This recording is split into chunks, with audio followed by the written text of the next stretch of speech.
नमस्कार मित्रों, मुझे कुछ पुरानी बातें जब भी याद आती हैं तो सिर्फ मुझे ही डिस्टर्ब नहीं करती, मेरा मन होता है कि आप भी डिस्टर्ब हों थोड़े से, क्योंकि ये डिस्टर्बेंस प्लेजेंट होती है, सुख देने वाली होती है, सुखद होती है। इसलिए मैं चाहता हूँ कि आप भी मेरी तरह उद्वेलित हों। मैं आपको कुछ एक घटनाओं का जिक्र करना चाहता हूँ, और जो घटनाएँ, सबसे पहली बात ये है कि मैं उस घटना का जिक्र करना चाहूँगा जब हमारे देश के एक महानायक, लोकप्रिय प्रधानमंत्री, पूर्व प्रधानमंत्री, दिवंगत भी अब हो चुके हैं। स्वाभाविक रूप से हम उनको दिवंगत भी कह सकते हैं, लेकिन वो हमारे जहन में, हमारी यादों में, स्मृतियों में सदा बसे रहेंगे। इसमें कोई संदेह नहीं कि वो स्मृतियाँ कभी भी दिवंगत होने वाली नहीं हैं। मैं बात कर रहा हूँ अटल बिहारी वाजपेयी जी की, और वाजपेयी जी के उस प्रसंग की जिसका विशुद्ध साहित्यिक कलेवर है, साहित्यिक पृष्ठभूमि है। मैं उस बैठक की बात कर रहा हूँ, उस मैत्रीपूर्ण बैठक की, जब वाजपेयी जी लाहौर गए। पहली बार लाहौर गए किसी और विदेश यात्रा से लौटते हुए, और लाहौर में उनका विमान उतरा। जब उन्हें वहाँ के तत्कालीन प्रधानमंत्री ने बुलावा दिया कि देश में तो आ गए, घर तक नहीं आओगे, बड़े स्नेहपूर्वक स्वर से जब निमंत्रण मिला तो घर जाने का लोभ भी संवरण नहीं कर सके। उनके साथ सुषमा जी भी थी, और उस अवसर पर उन्होंने ये भी कहा कि मैं और ज़्यादा लाहौर के बारे में ज़्यादा घूम नहीं पाऊँगा, मेरे पास समय सीमित है, मेरे प्रोटोकॉल्स भी सेट होते हैं, लेकिन मैं फैज़ साहब से मिलना चाहूँगा, मुमकिन हो तो मुझे मिला दीजिए, मेरे मन में एक हसरत है। और उसी वक्त फैज़ साहब के रिहाइश गाह पे, उनके आवास पर, जो शायद लक्ष्मी मेंशन के आसपास कहीं है, उसको फैज़ घर के नाम से आजकल जाना जाता है। तब ये फैज़ घर नहीं था, तब फैज़ बाकायदा स्वयं ही उसमें रहते थे। अब तो उनकी बेटियों ने उसको फैज़ घर का नाम देकर उनमें बहुत सारी एक संग्रहालय बना दिया है, म्यूज़ियम, जिसमें उनकी किताबें, उनकी हस्तलिखित रचनाएं, सब कुछ रखा गया है।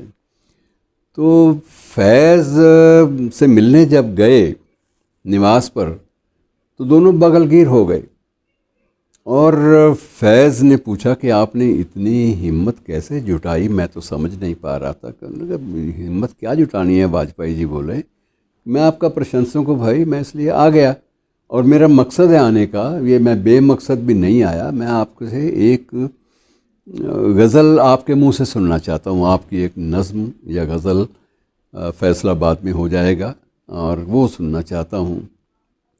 गज़ल ही है वो कि गुलों में रंग भरे बादे नौ बहार चले, चले भी आओ के गुलशन का कारोबार चले।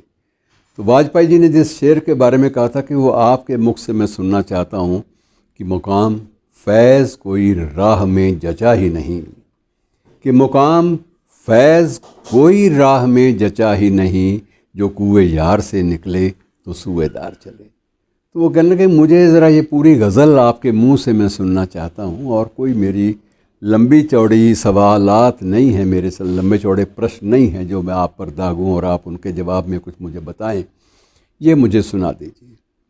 तो फैज़ ने बड़े चाव से, बड़े शौक़ से, एक शायर के लिए ये बहुत बड़ी उपलब्धि होती है कि कोई राष्ट्राध्यक्ष उसके सामने बैठकर और स्वयं फरमाइश कर रहा हो और उसके मुख से सुनना चाहता हो, बहुत बड़ा एक एहसास होता है, इससे जगता है अपनेपन का। और फैज़ ने तब वो पूरी गज़ल जो है वो सुनाई। उन्होंने कहा कि जिस ढंग से ये गज़ल गाई गई है, मलका पुखरास ने गाई है और नूरजहाँ ने भी शायद गाई है, तो मैं उस ढंग से तो पेश नहीं कर पाऊँगा, लेकिन जैसे आपका हुक्म हुआ है तो उसकी मैं तामील करता हूँ। और उस वक्त उस गज़ल पर खूब दोनों दोस्तों में वाहवाही भी हुई और एक दूसरे को सराहा भी गया, और फरमाइए और उसके बाद शुक्रिया, ये लफ्ज़ों का आदान प्रदान भी चलता रहा। और उसी बातचीत में इन्होंने कहा कि मैं बात तो आपसे उस नज़्म के बारे में भी करना चाहता था कि एक नज़्म को लेकर हमारे यहाँ काफ़ी लोगों ने महसूस किया कि इसमें कुछ एक लफ्ज़ जो हैं वो पूरे अजीब हैं, जो थोड़ा सा विचारों को उसमें हलचल मचाते हैं, उत्तेजना सी लाते हैं। तो आप जैसे शायर से तो ये उम्मीद नहीं की जा सकती। तो वो नज़्म पूछा फैज़ ने कि बताइए, बड़े चाव से पूछा, तो उन्होंने बताइए कि वो वाजपेयी जी ने उत्तर दिया कि नज़्म जो है कि हम देखेंगे।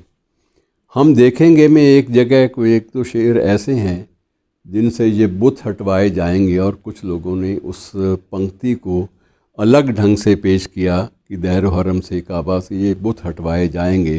तो ये जो है प्रतिमाओं, जो हमारी प्रतिमाएं हैं धार्मिक, उनके बारे में ये शेर जो है मुखातिब है।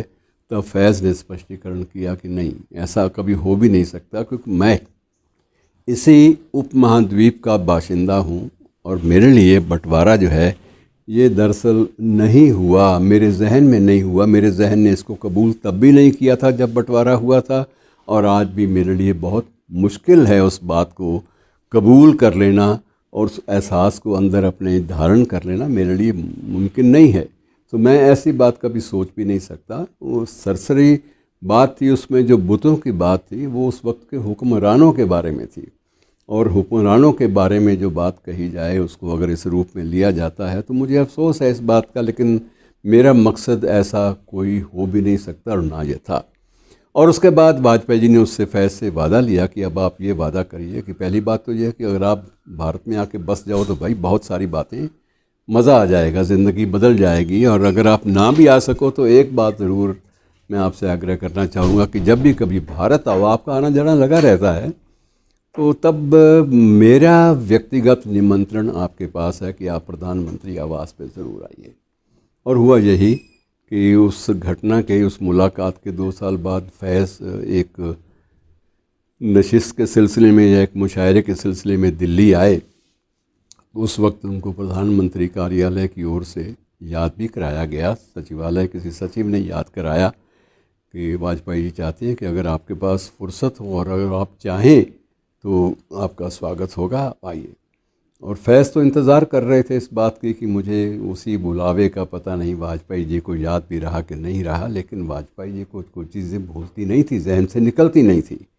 और उसके बाद प्रधानमंत्री आवास पर भी फैज़ गए और वहाँ भी उनका उसी तरह से बड़ी गर्मजोशी के साथ इस्तकबाल हुआ, स्वागत हुआ। और उसके बाद दोनों दोस्तों ने एक एक नज़्म भी वहीं बैठकर आपस में साझा की। तो ये एक मित्रों कुछ एक एहसास होते हैं जिन्हें संवेदनशील लोग, जो सृजनशील होते हैं, जो क्रिएटिव होते हैं, वो जल्दी जल्दी अपने जहन से निकाल नहीं पाते। और फैज़ को भी ये एक मुलाकात के ज़रिए ये स्पष्ट करना था कि मेरे मन में भारत या भारतीय संस्कृति कल्चर के बारे में कभी कोई गलत बात आ ही नहीं सकती। शुक्रिया।